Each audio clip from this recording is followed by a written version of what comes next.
और सच्चाई है कि जिनके साथ जब कभी मैं बैठता हूं, चाहे कोई भी विषय, भारत की राजनीति पर, भारत की अर्थनीति पर, धर्मनीति पर कोई भी चर्चा प्रारंभ हो जाए तो सुनने में उनको सचमुच एक आनंद की अनुभूति होती है। और मैं तो कहता हूं कि सचमुच आप केवल महाराजा अथवा राजनीतिक क्षेत्र में काम करने वाले एक दिग्गज ही नहीं है, बल्कि आप सरस्वती के वरद पुत्र हैं। ऐसे हमारे श्रद्धेय आदरणीय डॉक्टर कर्ण सिंह जी, लेफ्टिनेंट गवर्नर, मैं आर्मी में हूं इसलिए लेफ्टिनेंट जनरल ही निकलता है, लेफ्टिनेंट गवर्नर जम्मू कश्मीर मेरे मित्र श्री मनोज जी सिन्हा, और डॉक्टर जितेंद्र सिंह जी हमारे भारत सरकार के मंत्री, बहुत ही कुशल वक्ता हैं हमारे डॉक्टर जितेंद्र सिंह जी, युवराज विक्रमादित्य सिंह जी, श्री अजातशत्रु सिंह जी, श्री रणवीर सिंह जी, श्री रविंद्र जी रैना, श्री जुगल किशोर जी हमारे सांसद, श्री देवेंद्र जी राणा, और यहां मौजूद सभी सम्मानित देवियों व सज्जनों,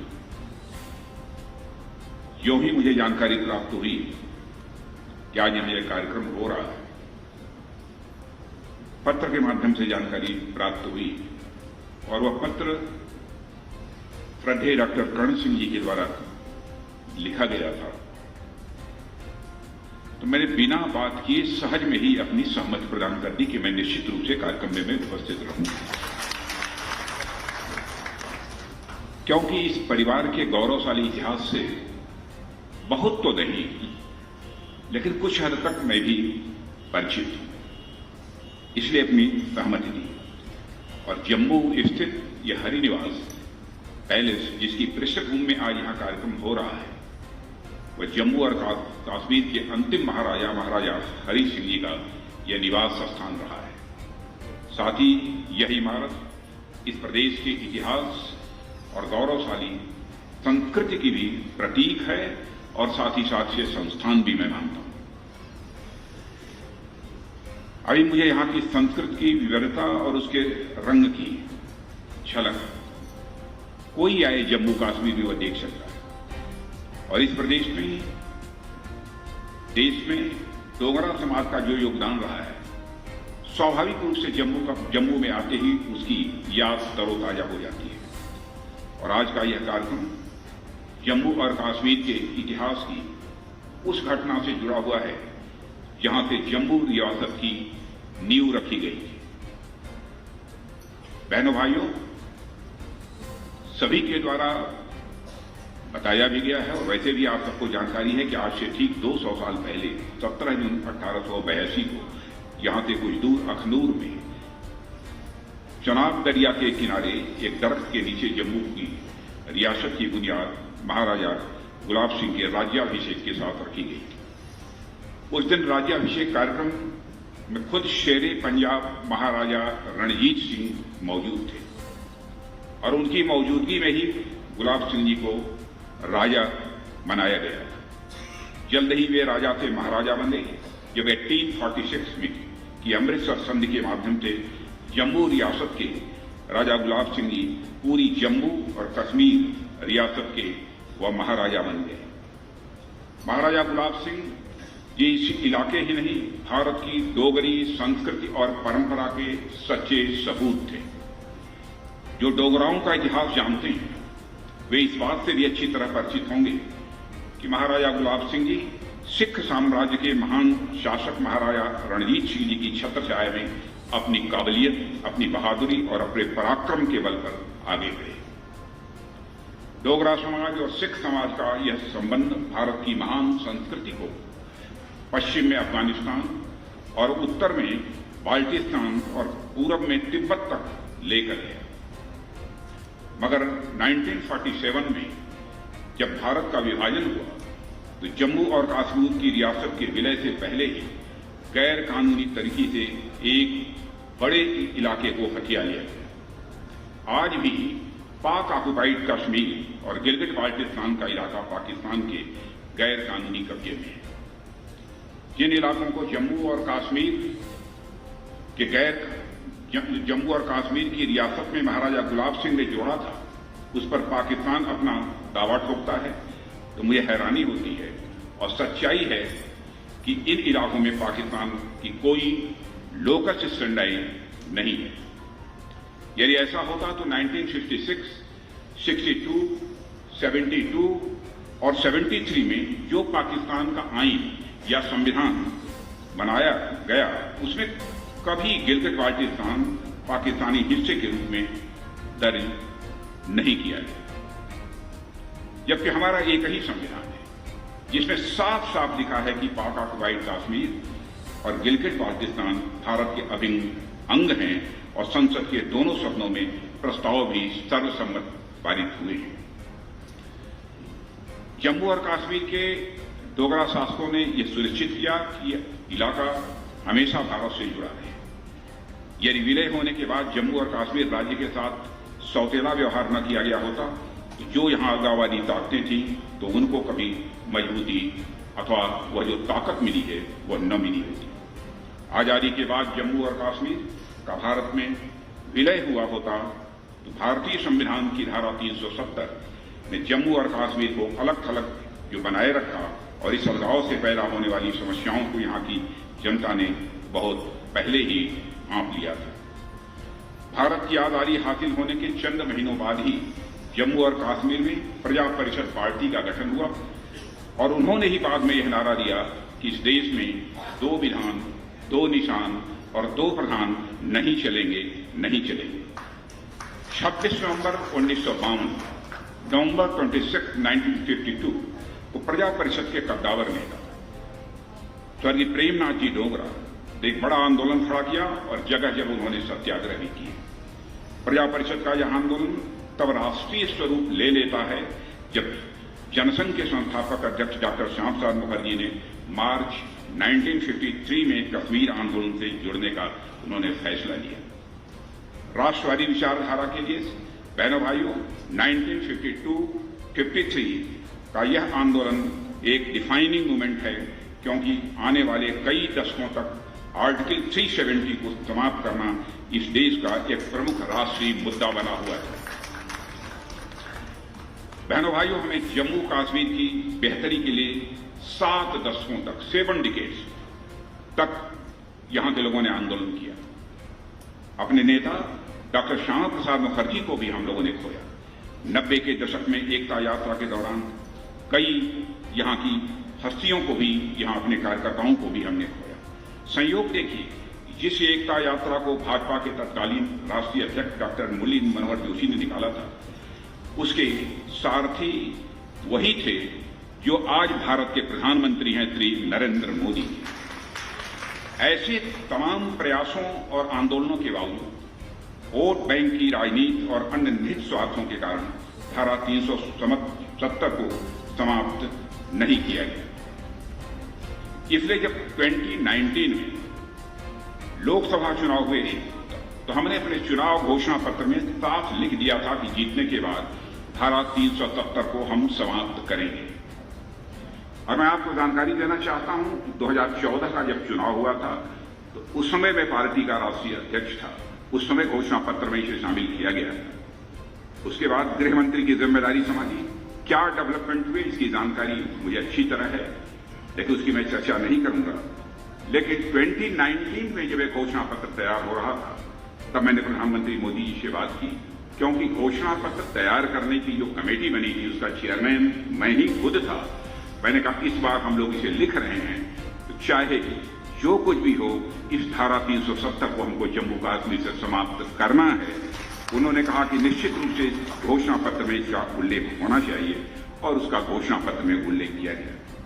आखिरकार वह दिन आ गया, 5 अगस्त 2019 कोई वह ऐतिहासिक क्षण आ गया जब संसद के दोनों सदनों ने धारा 370 को समाप्त करने का प्रस्ताव पारित कर दिया और जो भारत के साथ एक संवैधानिक दूरी थी वह स्वतः समाप्त हो गई। धारा 370 समाप्त होने के बाद यहां काफी बदलाव हुआ है। मुझे आश्चर्य होता है, यहां परमानेंट रेजिडेंट सर्टिफिकेट्स सालों से लोगों को नहीं मिल पा रही थी। भूमि कानून में भी कई संशोधन जो पहले ही हो जाने चाहिए थे वह नहीं हुए, वह अब आकर करना पड़ा है। यहां के वाल्मीकि समाज को भी हक नहीं दिया जा रहा था, उन्हें वह हक दिया गया। साथ ही साथ हमने हिंदी और कश्मीरी के साथ डोगरी भाषा को भी जम्मू कश्मीर की राज्य भाषा बनाकर डोगरी संस्कृति का सम्मान किया है। यह सब सारे काम पहले ही होने चाहिए। न जाने कितने ऐसे कानून थे जो शेष भारत में तो लागू थे लेकिन जम्मू कश्मीर में वह लागू नहीं थे। मुझे आश्चर्य होता है, एंटी करप्शन एक्ट इस हिंदुस्तान का अकेला राज्य था जम्मू कश्मीर जहां की एंटी करप्शन एक्ट लागू नहीं था। लगता है कि जैसे धारा 370 लगने के बाद यहां राम राज्य स्थापित हो गया था, यहां पर कोई करप्शन करने वाला था ही नहीं, शायद इसीलिए एंटी करप्शन एक्ट बनाने की जरूरत न महसूस ही न हुई। लेकिन एंटी करप्शन एक्ट वो भी हम लोगों ने लागू किया। 170 ऐसे कानून थे जो पूरे भारत में लागू थे लेकिन जम्मू कश्मीर में लागू नहीं थे। यहां पंचायती राज एक्ट पूरी तरह से लागू नहीं था। हमने धारा 370 समाप्त करके लोकतंत्र को पंचायत स्तर पर मजबूत करने की दिशा में भी कदम बढ़ाया है। न जाने कितने प्रयास हुए यहां पर पंचायती राज की संस्थाएं मजबूत न होने पाए, इसके लिए भरपूर कोशिश हुई। मगर हमारे प्रधानमंत्री की लोकतंत्र के प्रति प्रतिबद्धता के कारण आज जम्मू और कश्मीर में भी पंचायती राज्य संस्थाओं को भी मजबूती दे दी गई है। बहुत सारी सरकारी योजनाएं यहां पर लागू नहीं हो पा रही थी, आज उनका लाभ जम्मू और कश्मीर की आम जनता को मिल रहा है। आपको जानकर हैरानी होगी इस बात की कि 70 सालों तक जम्मू और कश्मीर के बाहर से, सिर्फ जम्मू और कश्मीर के बाहर से 70 सालों केवल 17,000 करोड़ का इन्वेस्टमेंट आया था, जबकि धारा 370 समाप्त होने के बाद 2 सालों के अंदर 38,000 करोड़ का इन्वेस्टमेंट जम्मू कश्मीर में। क्या हो रहा था जम्मू कश्मीर, यह बात समझ में नहीं आती। यह अपने आप में साबित करता है कि जम्मू और कश्मीर की तस्वीर और तकदीर अब दोनों तेजी के साथ बदल रही है। बहनों भाइयों, आज जब सारा देश अपनी आजादी का अमृतकाल मना रहा है तो हर भारतवासी अपने प्रयासों और संकल्पों को इस देश के साथ जोड़ने का प्रयास कर रहा है। इसलिए जब जम्मू और कश्मीर के नागरिकों की बात चलती है तो उनका यह फर्ज बनता है कि उन लोगों को याद करें जिन्होंने इस प्रदेश और देश को एकता के सूत्र में जोड़ा है। ऐसे महापुरुषों में महाराजा गुलाब सिंह, महाराजा रणजीत सिंह जी से लेकर प्रेमनाथ जी डोगरा जैसे लोगों के नाम प्रमुखता से स्वाभाविक रूप से उभर कर आते हैं। जम्मू कश्मीर का जहां तक प्रश्न है, जम्मू कश्मीर में हमेशा एक मल्टी कल्चरल सोसाइटी रही है। जब महाराजा गुलाब सिंह जी और महाराजा रणजीत सिंह जैसे शासक इस इलाके में शासन करते थे तो हिंदू, मुस्लिम, अफगानी, बौद्ध और न जाने कितने अन्य समुदाय मिलजुल कर काम करते थे।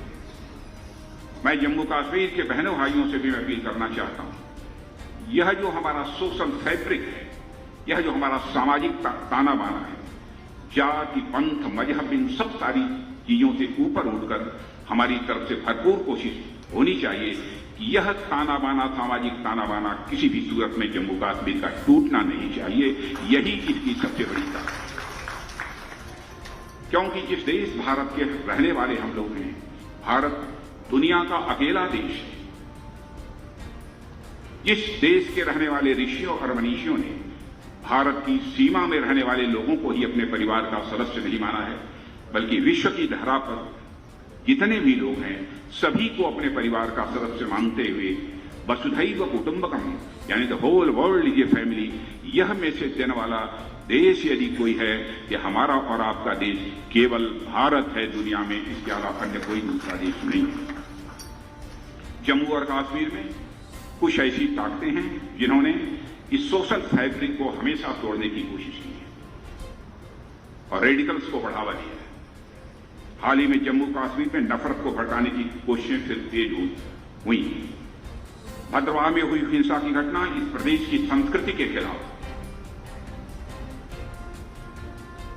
इस प्रदेश की संस्कृति के खिलाफ है। इंसान और इंसान के बीच नफरत पैदा करके कोई भी प्रदेश या देश किसी भी सूरत में आगे नहीं बढ़ सकता है। यहां पर नफरत के बीच होने में हमारा ये पड़ोसी देश है, उसकी बहुत ही महत्वपूर्ण भूमिका रहती है। 1947 और 48 में के कबीलाई हमलों से लेकर हाल में ही हो रही टारगेटेड किलिंग्स, इन सब के पीछे एक विदेशी षड्यंत्र है। इससे आप अच्छी तरह परिचित हैं। जो आज भी इस बात को पचा नहीं पा रहे हैं हमारा पड़ोसी, कि भारत कैसे लगातार तमाम झंझावातों के बीच आगे बढ़ रहा है। बहनों भाइयों, हमें इस साजिश को नाकाम करने की जरूरत है। जम्मू और कश्मीर का मुस्तकबिल बनाने का काम यहां की जनता को अपने हाथों से ही करना है। हमारी सरकार ने जम्मू और कश्मीर की समस्या का स्थायी समाधान करने का संकल्प 2014 में ही लिया हुआ है। जब मैं गृह मंत्री था तो इस दिशा में कई प्रयास हुए और उसके बाद आज के गृह मंत्री अमित जी के आने के बाद उस पर तेजी से काम भी हो रहा है। मेरा यह मानना है कि नए भारत में जम्मू और कश्मीर के साथ साथ लद्दाख की भी बहुत बड़ी भूमिका होने वाली है। जब से केंद्र में हमारी सरकार आई है, हमने जम्मू और कश्मीर के माइग्रेंट्स के कल्याण के लिए भी काफी कदम उठाए हैं। आज भारत में पहली बार किसी सरकार ने खुले मन से शरणार्थियों की जिंदगी बेहतर बनाने के लिए ईमानदारी से काम किया है। कई ऐसे कदम हम लोगों ने उठाए हैं जिनकी बहुत विस्तार में जाकर चर्चा करने की जरूरत नहीं है, लेकिन मुझे आश्चर्य होता है, वेस्ट पाकिस्तान से आए 5,764 रिफ्यूजी फैमिलीज को कभी भी उनके रीसेटलमेंट के लिए जो मदद की जानी चाहिए थी वह नहीं की गई। पहली बार हमारी सरकार ने 5.5 लाख रुपए की वन टाइम सेटलमेंट देने की घोषणा की है और उस काम को कर डाला है। परिवारों को यह राशि देने का काम केवल शुरू ही नहीं हुआ है, बल्कि काफी हद तक ये पूरा भी हो चुका है। इसी गवर्नमेंट ने पाक ऑक्युपाइड जम्मू कश्मीर और छंद से विस्थापित 36,384 फैमिलीज को भी 5.5 लाख रुपए प्रति परिवार देने के लिए भी 2,000 करोड़ रुपए का पैकेज अलग से हमारी सरकार ने ही दिया है। कश्मीर घाटी से विस्थापित हुए कश्मीरी पंडितों को दी जाने वाली सहायता राशि बढ़ाने के साथ साथ कश्मीर घाटी में ट्रांजिट एकोमोडेशन के निर्माण और उनके लिए राज्य में अतिरिक्त नौकरियां देने के लिए केंद्र सरकार ने 2,000 करोड़ रुपए का पैकेज भी अलग से दिया था। जम्मू और कश्मीर ने विस्थापन का दर्द झेला, उसे हम दोबारा किसी भी सूरत में नहीं होने देंगे। हम आपको यह विश्वास दिलाते हैं, जम्मू और कश्मीर के किसी भी हिस्से से कोई हो, हिंदू हो, मुसलमान हो, ईसाई हो, हमारी यह कोशिश होगी किसी भी समुदाय का जबरन यहां से हम पलायन किसी भी सूरत में नहीं होने देंगे। साथियों, हाल ही में जम्मू और कश्मीर में डिलिमिटेशन एक्सरसाइज संपन्न हुई है और यहां की विधानसभा का स्वरूप थोड़ा बदलने जा रहा है।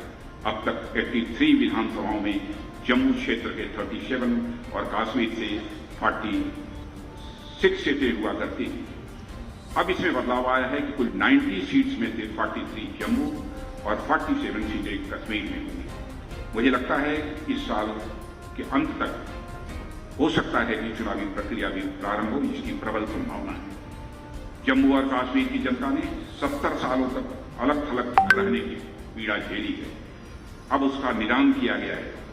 यह नया जम्मू और कश्मीर जल्द ही अपने पैरों पर खड़ा होगा और भारत ही नहीं बल्कि पूरे एशिया में एक मिसाल बनकर यह जम्मू कश्मीर खड़ा होगा, ऐसा मेरा पक्का विश्वास है। 200 साल पहले महाराजा गुलाब सिंह जी ने जो सपना इस इलाके के लिए देखा था, मैं महाराजा गुलाब सिंह जी की बात कर रहा हूं, जिन्होंने इस इलाके के लिए जो सपना देखा था उसे सच करने के लिए समाज के हर वर्ग को आना होगा।